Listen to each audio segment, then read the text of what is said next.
കപ്പലിൻ്റെ പേര്. ഇതിലേക്ക് പോകണം. ഇവിടെ 4 മണിക്കൂർ യാത്രയുണ്ട് അങ്ങോട്ട്. ഇതിനൊക്കെ ഇവിടെ 4 മണിക്കൂർ നമുക്ക് ഷിപ്പിലിരിക്കാം.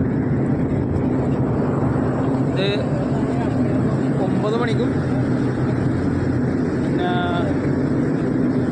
അത് കഴിഞ്ഞിട്ട് ഒരു മണിക്കൂറോടെ കഴിഞ്ഞിട്ട് അടുത്ത ഷിപ്പുണ്ട്.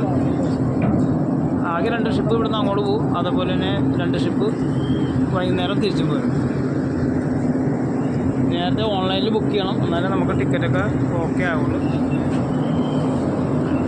അങ്ങനെ ഈ കപ്പൽ കയറാത്തതുകൊണ്ട് ഒരാഗ്രഹം കപ്പൽ കയറണം. അതുകൊണ്ടാണ് ഈ സാധനം വിജയ് വോയേജ് എക്സ്പ്രസ് നമ്മളിപ്പോൾ ബൈക്കോടെ അകത്തോടെ വെച്ചിട്ടുണ്ട്.